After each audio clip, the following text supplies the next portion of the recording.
یہ کچھ آداب ہیں جنہوں نے اس ایک معاشرتی برائی کے حوالے سے سوال کیا ہے اور بہت عام ہوتی جا رہی ہے، وہ میاں ڈرگس کا استعمال، نشے کا استعمال۔ اس کی بیسک وجوہات کیا ہے، اور اگر گھر کا کوئی ایک فرد، کوئی ایسا بچہ اس میں پڑ جاتا ہے تو کس طریقے سے اس کو باہر نکالا جائے، طبی حوالے سے اس کا علاج کیا ہے اور روحانی حوالے سے اس کا علاج کیا ہے، یہ ارشاد فرمائیں۔ دیکھیں، نشہ جو ہے بیسیکلی تو یہ بات یہ ہے کہ ماں باپ کی لاپرواہی ہے، پہلی بات تو یہ ہے۔ دوسری بات یہ ہے کہ اسٹریس، ہر آدمی وہ نشہ کرے گا جو احساس کمتری کا شکار ہو جائے گا، جو یہ سمجھتا ہے کہ میری زندگی کسی کام کی نہیں ہے۔ دوسری بات یہ ہے کہ ماحول اس کو ایسا مل جائے کہ وہ مس گائیڈ ہو جائے۔ کچھ لوگ ایسا بھی کرتے ہیں کہ جو اپنے اسٹریس کو، اپنے غصے کو دبانے کے لیے نشہ کرتے ہیں۔ کچھ لوگ شوقیہ پڑ جاتے ہیں۔ اب رہ گئی بات اس سے نجات کی بات، تو سب سے بڑی بات یہ ہے کہ اگر بچے ہیں اور ماں باپ موجود ہیں تو ماں باپ کی انتہائی توجہ کی ضرورت ہے ان کے لیے، اور ماں باپ نہیں ہیں، بہن بھائی ہیں، عزیزہ قاری، تو ان کی توجہ کی ضرورت ہے، کیونکہ بے توجگی کے شکار ہونے کی وجہ سے یہ نشے میں لوگ پڑتے ہیں زیادہ تر، اور پھر ان کو ماحول ایسا مل جاتا ہے۔ اچھا، پھر مزے کی بات یہ ہے کہ ان میں اتفاق بہت ہوتا ہے نشیوں میں۔ اگر ایک کے پاس نشہ کرنے کے پیسے ہیں اور ایک کے پاس نہیں ہے تو دونوں مل کے کر لیں گے۔ یہ بھی بات ہے۔ تیسری بات یہ ہے کہ دین کی آگاہی نہیں ہوتی، دین سے دوری بھی ہوتی ہے۔ اگر دین سے آگاہی ہو جائے تو آدمی اتنی جلدی برائی میں نہیں پڑتا، لیکن چونکہ دین سے دوری ہوتی ہے تو اس لیے اب ہم بیسکلی جو ہے نا بچوں کو بچپنے سے جو ہے دین کی تعلیم نہیں دیتے، ان کی تربیت نہیں کرتے۔ ہمارے ہاں تعلیم کا فقدان نہیں ہے، تربیت کا فقدان ہے۔ کیوں کہ کوئی تربیت یافتہ نشے میں نہیں ملے گا، ہر تعلیم یافتہ نشے میں ملے گا۔ سبحان اللہ، واہ واہ واہ، تربیت یافتہ نشے میں نہیں ملے گا، تعلیم یافتہ ضرور ملے گا۔ آج دیکھو نا آپ بالکل ایسے ہی یونیورسٹیوں میں کیا حال ہوا ہے، شراب، ڈرگز، وہاں تعلیم کی کمی ہے کیا؟ واہ واہ واہ، تربیت کا فقدان ہے۔ اور تربیت مزے کی بات یہ دین ہی کرتا ہے اور کوئی نہیں کرتا۔ سبحان اللہ، واہ، تربیت دین، سبحان اللہ۔ ہاں، اچھا دین ہے کائے کے لیے؟ دین بیسیکلی معاشرے کو سدھارنے کے لیے تو ہے، معاشرے کو برائی سے نکالنے کے لیے تو دین آیا تھا۔ سلامتی جبھی تو ہے۔ تو ہمارے کو تعلیم کی جتنی ضرورت ہے اس سے زیادہ ضرورت تربیت کی ہے۔ اگر ہمارے اداروں میں تربیت ہو اور تھوڑی اویرنس دین کی دے دی جائے، کوئی سبجیکٹ آٹومیٹک نشے سے ہٹ جائیں گے لوگ، اس طرف جائیں گے ہی نہیں۔ برائی ہے نا یہ، ہاں، برائی سے بچیں گے، برائی کو پھر سمجھیں گے کہ برائی ہے یہ۔ اچھا مزے کی بات یہ کہ مذہب ہی سکھاتا ہے اچھائی اور برائی، بے شک فرق بھی بتا، نیکی بدی کا فرق مذہب ہی بتاتا ہے، اور کوئی نہیں بتاتا۔ معاشرہ کبھی نہیں بتائے گا نیکی کیا ہے، بدی کیا ہے، اچھائی کیا ہے، برائی کیا ہے، کیونکہ معاشرہ تو مفاد پہ قائم ہوتا ہے۔ اگر تمہارا مفاد برائی سے ہے تو تم برائی کو آگے بڑھاؤ گے۔ تو بیسکلی جو تربیت کرتا ہے وہ دین کرتا ہے، اور ہم نے بچوں کو دین سے دور رکھتے ہیں۔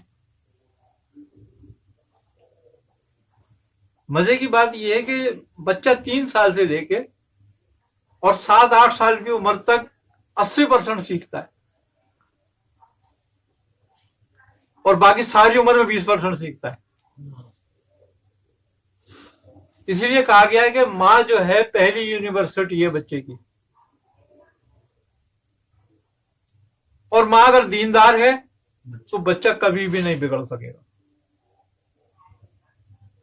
ماں کو اگر دین کی سمجھ ہے تو وہ بچوں کو نہیں بڑھنے دے گی، وہ بچوں کو اسی حساب سے لے کے چلے گی، دین کی تیاری کے حساب سے، اور اس کی تمام وہ عادتیں ڈالے گی جو کبھی نہیں ہوں گی۔ ہماری بیسک خراب ہے، جس کا نتیجہ یہ ہے آج سب سے زیادہ دنیا میں نشہ یورپ میں ہے۔ یورپ میں تعلیم کی کمی نہیں ہے، تربیت کی کمی ہے، وہ دین سے بہت دور ہے اپنے، کوئی دین نشہ نہیں سکھاتا، وہ اپنے یعنی کہ جو مذہب ہے ان کا اس سے دور ہیں، جس کا نتیجہ کیا نکلا؟ اچھا مزے کی بات یہ ہے کہ جب معاشرے کو خراب کرنا ہو نا تو آپ معاشرے کو دین سے الگ کر دو، دینداروں کو ایک طرف کر دو اور باقیوں کو الگ کر دو۔ اور وہ کیسے کیا جائے گا؟ وہ ایسے کیا جاتا ہے کہ اس دین کے جو جاننے والے ہوں، یعنی کہ علماء ہم کہتے ہیں ان کو، کہ ان سے لوگوں کو متنفر کر دو، لوگ ان سے ہٹ جائیں۔ جب لوگ ان سے متنفر ہوں گے اور ہٹیں گے تو پھر برائی کی طرف ہی جائیں گے، جس کا نتیجہ نشے کی حالت میں بھی نکلے گا اور معاشرتی برائیوں میں بھی نکلے گا۔ آج ہمارے یہاں بھی، ہمارے دین میں بھی یہی ہو رہا ہے کہ علماء سے متنفر کیا جا رہا ہے۔ اچھا جب وہ علماء سے متنفر ہوتے ہیں تو ان کو سیاسی جماعتیں پناہ دے دیتی ہیں، اور وہاں ہر طرح کی اچھائی برائی موجود ہے، پھر ماحول ویسا ہی کریٹ ہونے لگتا ہے۔ یہ وجہ ہے اصل تو ان کی، آئی سمجھ میں بات؟ اب رہ گئی بات علاج کی۔ آج جدید دور ہے، جڑی بوٹیوں پہ کون جاتا ہے؟ اب جو ہمارے ایلوپیتھک علاج ہے، مؤثر علاج ہے، یہ صرف ہیروئن سے بتا رہے ہیں یا ہر قسم کے نشے کا؟ میں ہر قسم کے نشے کی بات کر رہا ہوں جی، جو خوراکی ہے، خوراکی، چاہے وہ سگریٹ کے نشے شراب ہے، ہو، چرس ہے، شراب ہو، جو بھی کچھ ہے، جو اورل نشہ کہلاتا ہے، جی، یا جو سونگھنے کا نشہ ہے، ان سب نشوں کا یہی ہے کہ اس کا اثر دماغ پر ہے۔ اب اس کا مؤثر علاج موجود ہے، لیکن ہمارے یہاں سب سے بڑی بات یہ ہے کہ ڈرگ کا علاج ڈرگ سے کرتے ہیں۔ مسئلہ یہ ہے کہ صفر نہ پلس ہوتا ہے نہ مائنس ہوتا ہے۔ اب جب ڈرگ کا علاج ڈرگ سے ہی ہو رہا ہوتا ہے نا تو پھر آگے اس کا نتیجہ کچھ نہیں آتا، وہ 2-4 مہینے کا نتیجہ ہوتا ہے، اس کے بعد پھر وہ اسی حالت میں ہوتا ہے۔ اب اگر ہم چلو ڈرگ کا علاج ڈرگ سے کر رہے ہیں، مگر ساتھ میں کچھ تربیت ڈرگ کا بھی بندوبست کریں، اس کو ایسا ماحول دیں کہ جو اس کو کچھ تھوڑا سا دین سکھائے، اللہ اور اس کے رسول کی اویئرنیس دلائے اس کو تھوڑی سی،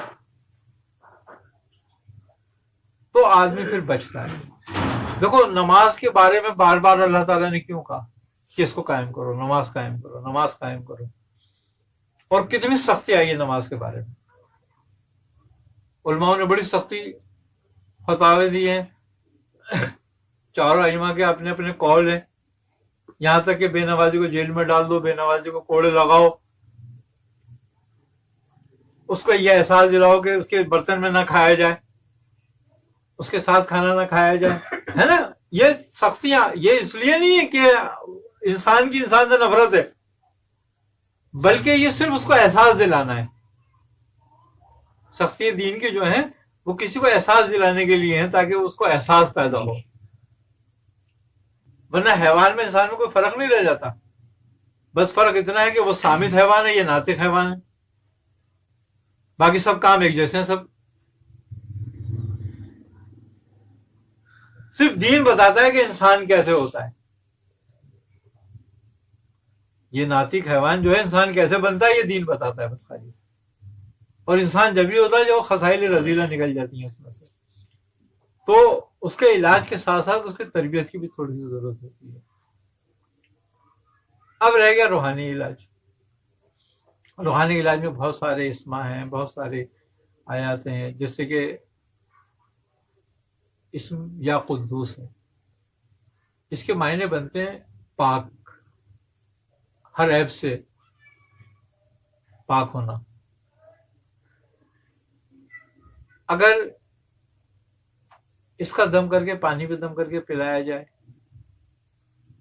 تو بہت جلدی نفرت ہو جاتی ہے نشے سے بھی اور کبھی عادتوں سے بھی. اچھا اس کے بارے میں یہ بھی ہے کہ جو کسی نشے میں یا کسی بری علت میں مبتلا ہو اس کو روٹی پہ دم کر کے دیا جائے تاکہ کھانا کھائے تو وہ اس کے اندر جائے.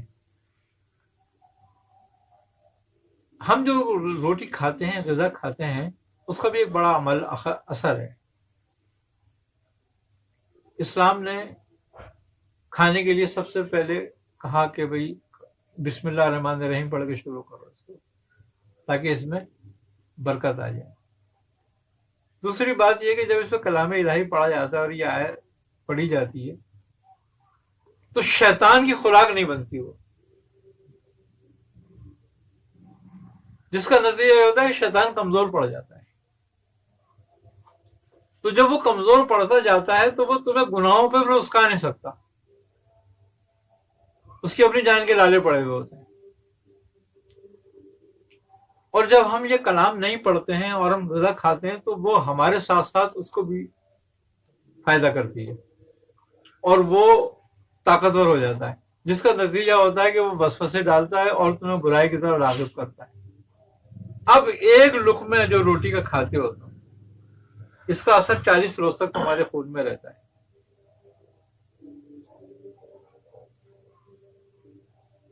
عادی سے نا کہ حرام لقمہ کھانے والے کی 40 دن تک دعا قبول نہیں ہوتی. آج جدید سائنس تحقیق کرتی ہے کہ جو ایک نوالا ہم کھاتے ہیں اس کا اثر 40 روز تک ہمارے اندر رہتا ہے. یعنی کہ جو کیلوریز پیدا ہوتے ہیں، جو خون پیدا ہوتا ہے، وہ 40 دن تک جسم میں موجود رہتا ہے.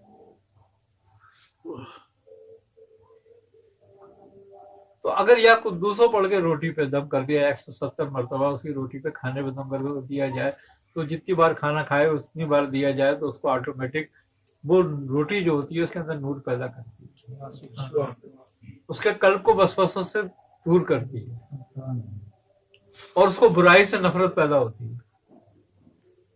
اندر سے اس کی روح طاقتور ہوتی ہے. جب روح طاقتور ہوتی ہے نا تو روح پھر نیکی کا حکم دیتی ہے، اس کو نیکی کی طرف لے کے جاتی ہے. اور نفس شیطان جب طاقتور ہوتا ہے تو وہ اس کو برائی کی طرف لے کے جاتا ہے. تو یہ اسم اس چیز کے لیے بہت بہترین ہے. اچھا اسی طریقے سے اسم یا مجید ہو،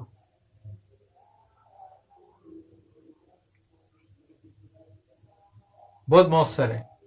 اگر اس کا پانی پہ الائچی پہ کھانے پہ دم کر کے دیا جائے تو کبھی عادتیں دور ہوتی ہیں، جس میں چاہے نشے کی ہو، چاہے اور کوئی بری عادت ہو، چوری کی ہو، جھوٹ بولنے کی ہو، کچھ بھی ہو، لڑنے جھگڑنے کی. ہاں. اسی طریقے سے یاسین. اب یاسین چینی کی پرچ پہ یا کاغذ پہ 7 مرتبہ لکھا جائے لیکن ہر مرتبہ یاسین صلی اللہ علیہ وسلم لکھا جائے. اگر وہ دھو کر پلایا جائے تو بھی نشے کی عادت چھوٹ جاتی ہے، کبھی عادتیں دور ہو جاتی ہیں.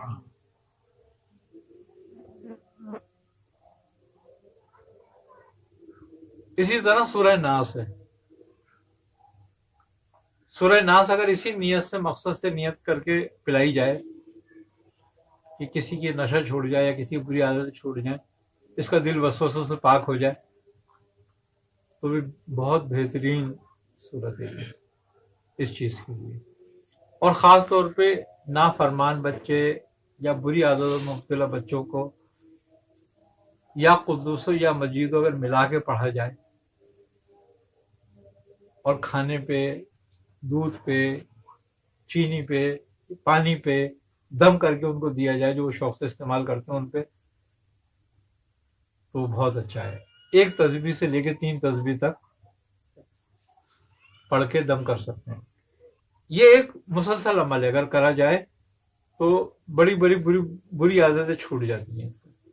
لیکن بات وہی ہے، ان ماں باپ سے بھی یہ التماس ہے کہ اپنے بچوں کو دین کی آواز میں، کسی بھی مذہب سے تعلق رکھتے ہیں، اگر مثال کے طور پر کوئی عیسائی ہے تو حضرت عیسیٰ کے مذہب میں بھی جھوٹ بولنا جائز نہیں ہے.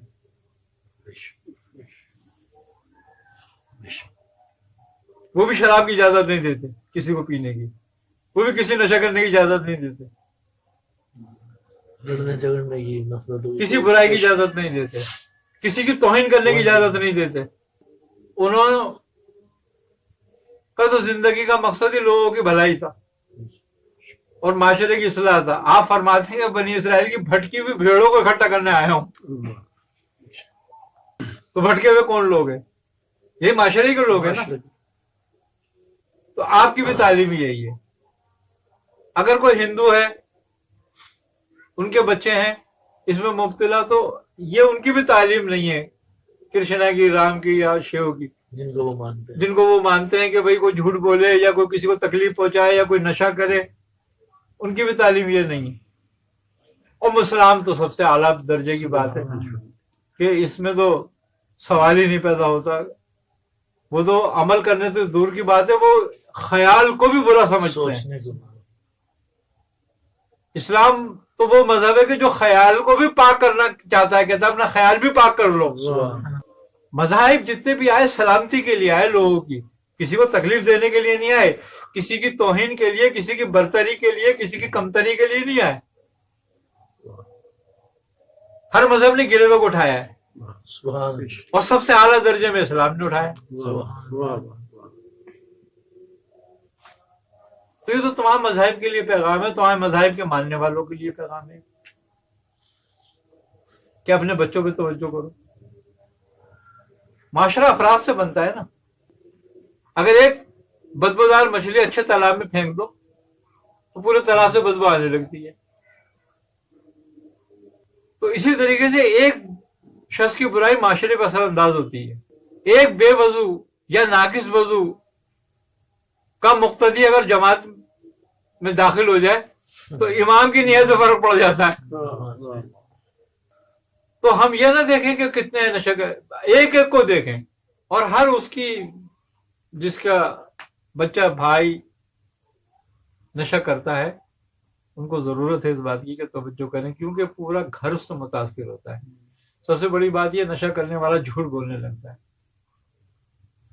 چوری کرنے لگتا ہے, بھیک مانگنے لگتا ہے, یعنی کہ معاشرے کی تمام برائیاں پھر اس میں پیدا ہونے لگتی ہیں آٹومیٹک.